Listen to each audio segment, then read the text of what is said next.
We're going to go right into our first question here. And actually, we're going to be hearing this question read out to us by one of our volunteers here at SPLC.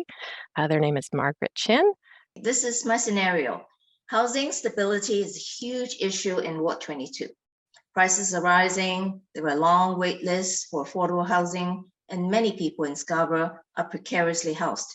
In addition, we have a large population that have nowhere to call home. So these are my two questions. Question number one, the city currently has policy options to increase housing.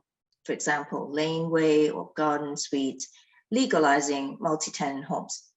If elected, how would you advocate for Ward 22 with these options in mind? Are there other innovations you would promote for this ward to increase affordable housing options? My second question, what if the federal government gave the city money to spend on affordable housing? What would you propose to other councillors to ensure Scarborough receives investments to address precarious housing? Thank you for your time.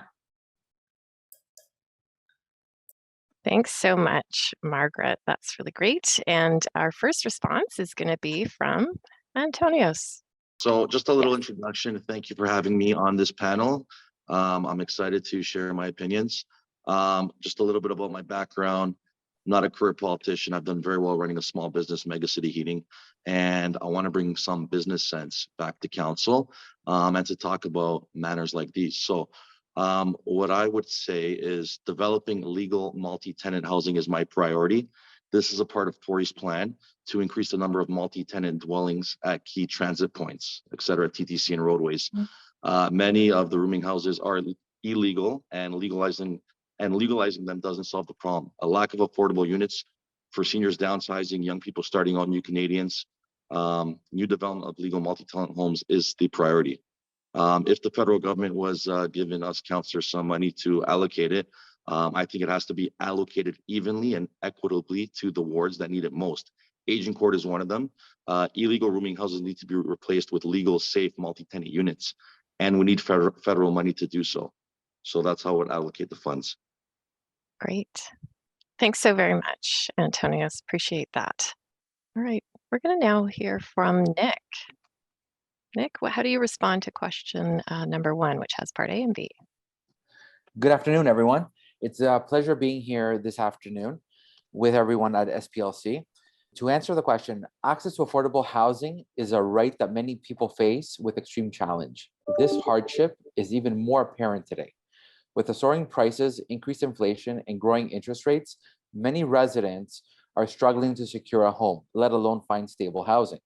This difficulty, as we are all aware, leads to dangerous housing situations, such as illegal rooming houses, which we are all pose many serious safety concerns. There has been a lot of growth in Ward 22, and as a result, much development. I am continuing to work diligently to ensure that every development application coming into Ward 22 has a 20% affordable housing component to it. As we move forward together, we need to make sure that this community embraces everyone. As well, with the garden suites and the laneway homes, the garden suites have been approved by City Council.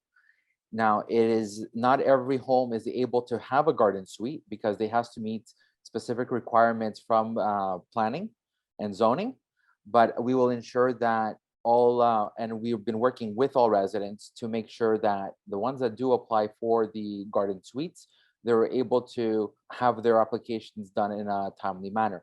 For the legal rooming houses, as I have said, I am against rooming houses because in Ward 22, the types of homes that we have, they just don't meet the requirement for the housing that we need. But we are working with all our partners, federal and provincial governments, to make sure that we receive adequate funding for housing and to work together so we can have a better housing for our community. Thank you. Great. Thanks very much, Nick. Some important points. Thank you. And Serge, we'd like to hear from you next. Those options are valuable solutions in the interim. However, my intention would be also advocate for long-term solution to be put in effect as well. Okay. This would be including creating, expanding upon exposure to deadly element and working towards stemming rent affordability issued by mandating rental rate. Further would be moved towards standardizing a policy of setting aside a percentage of all new development for mixed housing purposes.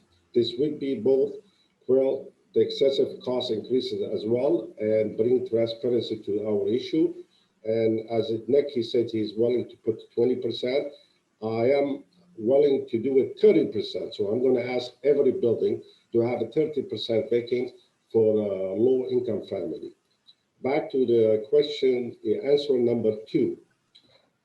When we got the fund from the federal government or all municipal and provincial government, would be organizing into centralized fund that would be drawn upon of 2 main purposes. First, would be drawn upon for resources needed to correct creditally pre-rise through training and subsequent employment. This would be primarily be a repair construction sector and the first program, therefore providing a greater need for affordability. And we'll be expecting have some meeting, and we have to have some standard that will be benefit our citizens. That's great. Thank you so much, Serge. Really important points being raised by each of the 3 candidates here, and certainly we're all hearing the message about the importance of affordable housing right here in Ward 22. Thank you so much.